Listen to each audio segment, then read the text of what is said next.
Doctor Mohammad Yunus থাকছেন, এটা নিঃসন্দেহে স্বস্তির বিষয়। কিন্তু গতকাল তিনি বললেন আমরা একটা যুদ্ধাবস্থার মধ্যে আছি। প্রশ্ন উঠছে তার এই মন্তব্যের অর্থ কী? আমরা কি এখনো সংকট কাটিয়ে উঠতে পারিনি? তিনি কার উদ্দেশ্যে এই কথা বলছেন? একই সময় সচিবালয় সহ দেশের বিভিন্ন জায়গায় চলছে আন্দোলন, প্রতিবাদ, অসন্তোষের প্রকাশ। রাজনীতিতে বিভক্তি ও পরিষ্কার। সব মিলিয়ে প্রশ্ন একটাই, এই অনিশ্চয়তা কি ইঙ্গিত দিচ্ছে?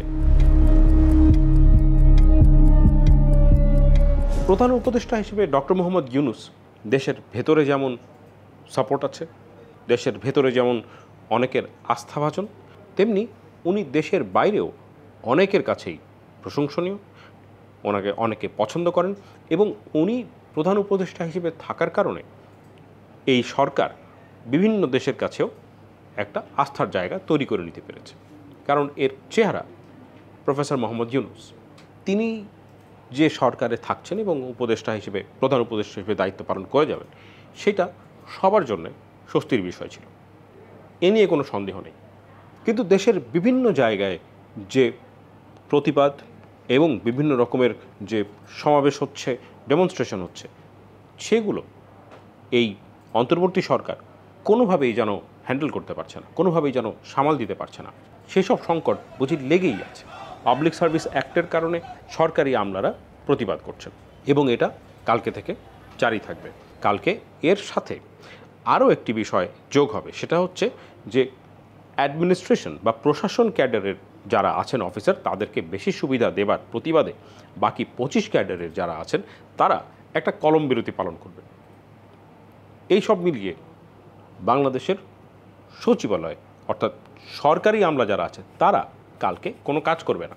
নগর ভবন গত 2 সপ্তাহের মধ্যে 2 দিন বাদ দিয়ে টানা বন্ধই ছিল এবং কালকে থেকে সেখানকার প্রতিবাদ এবং সমাবেশ আরও জোরদার হবে বলে সন্দেহ করা যেতে পারে। এই যে নগর ভবনের অচলাবস্থা বা সচিবালয়ের যে আসন্ন একটা ক্রাইসিস, এ নিয়ে কিন্তু সরকারের তেমন কোনো ব্যাখ্যা নেই, এমন কোনো ইঙ্গিত পাওয়া যাচ্ছে না সরকার এটা কীভাবে হ্যান্ডেল করবে, কার মাধ্যমে করবে, আলোচনা হচ্ছে কি না, কী বিষয়ে সমস্যা, তাদের সমস্যা শুনছে কি না, এগুলোর কোনো রকম কোনো ইঙ্গিত নেই। নগর ভবনেরটা আরও বেশি রকমের চোখে পড়ার মতো। ঢাকা দক্ষিণের বহু বহু লোক গত 2 সপ্তাহ ধরে সেবা পাচ্ছেন না। সেখানে ইশরাক হোসেন, তাকে কেন শপথ পড়ানো হচ্ছে না সে ব্যাপারে সরকারের কোনো মন্তব্য নেই, কোনো বক্তব্য নেই। কবে সেটা হতে পারে সেটাও নেই। এমনও কোনো কথা নেই যে তাকে আসলে মেয়র হিসেবে আনাই হবে না। অন্যদিকে ইশরাকের কিন্তু এখন আইনিভাবে মেয়র হিসেবে শপথ নেওয়ার কোনো সমস্যা নেই, বাধা নেই। কিন্তু এই ব্যাপারে এখনও পর্যন্ত সব কিছু অপরিষ্কার। এই যে মন্ত্রী আসিফ মাহমুদ সজীব ভুঁইয়া, তার দিক থেকে কোনো মন্তব্য আসেনি বা সরকারের দিক থেকে কোনো মন্তব্য আসেনি। এদিকে আসিফ মাহমুদ সজীব ভুঁইয়াকে আবার নগর ভবনে অবাঞ্ছিত ঘোষণা করা হয়েছে। এই রকম একটা অচল অবস্থার মধ্যে চলছে নগর ভবন। এছাড়া এনবিআরে চলছে আরেকটি প্রতিবাদ। তারা আপাতত সেই প্রতিবাদ বাদ দিয়ে কাজে ফিরে গেলেও দাবি করছে 29 তারিখের মধ্যে, মে মাসের 29 তারিখের মধ্যে চেয়ারম্যানকে বরখাস্ত করতে হবে। এনবিআরকে ডিজলভ করে 2টো ইউনিট করার কথা ছিল, কিন্তু বোঝাই যায় যে তাদের সাথে আগে থেকে আসলে তেমন করে আলাপ করা হয়নি এবং প্রতিবাদের মুখে এখন ডিজলভ হচ্ছে না, বরঞ্চ তারা সরকারের কাছ থেকে এক রকমের আশ্বাস পেয়েছে যে এটা একটা স্বায়ত্তশাসিত এজেন্সি হিসেবে পরে ঘোষণা করা হবে। তবে তাদের যে আলটিমেটাম 29 তারিখের মধ্যে চেয়ারম্যানকে বরখাস্ত করা, সেটা এখনও জারি আছে।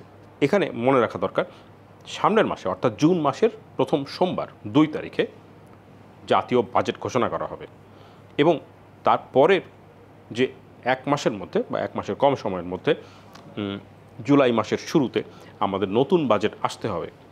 তার আগে এনবিআরের কিছু ভূমিকা থাকার কথা।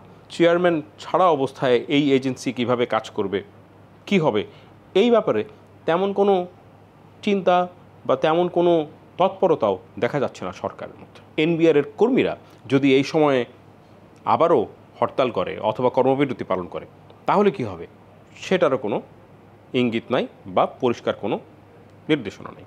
চট্টগ্রাম বন্দরে কয়েকদিন ধরে আরেকটি প্রতিবাদ চলছিল এবং স্ট্রাইক চলছিল, বন্দর বন্ধ ছিল। আজকে সেটা শিথিল করা হয়েছে। তবে এইখানেও এবং এখানে প্রতিবাদ যেটা হচ্ছিল সেটা হচ্ছে যে এই বন্দর তার এই যে টার্মিনাল পরিচালনার ভারটা একটা বিদেশি কোম্পানিকে দিয়ে দিবে। কেন দেবে, কী কারণে দেবে, এবং এই পরিচালনা যদি বিদেশি কোনো কোম্পানিকে দেওয়া হয় তাহলে পরে যে কথাটা বলা হচ্ছে যে বেশ কয়েকশো মিলিয়ন ডলারের ইনভেস্টমেন্ট আসবে, সেই ইনভেস্টমেন্টটা কোথায় আসবে, কিভাবে আসবে? কারণ নিউ মোরিং কন্টেনার টার্মিনাল ইতিমধ্যে একটা চালু জায়গা, সেখানে মাল ওঠানো নামানো হচ্ছে।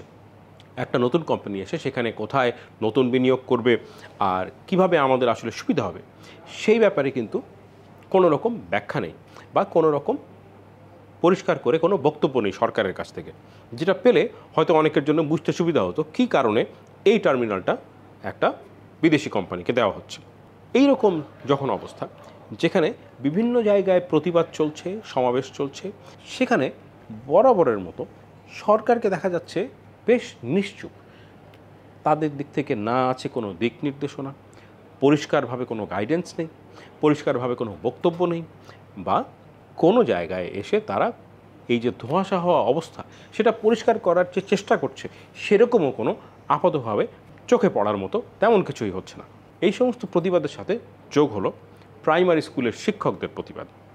তারা আজকে থেকে স্ট্রাইক করছে, ফলে বহু স্কুলে কোনো ক্লাস হচ্ছে না। সম্ভবত অন্যান্য প্রতিবাদ যারা করছে এবং সেই সমস্ত ডেমনস্ট্রেশন দেখে যখন তারা দেখছে যে রাস্তায় নামলে এবং চাপ দিলে সরকার সেই সিদ্ধান্ত, নিজের সিদ্ধান্ত ঘুরিয়ে তাদের দাবি মেনেই নেয়, সম্ভবত প্রাইমারি স্কুলের শিক্ষকরাও সেই লাইনই ধরেছেন।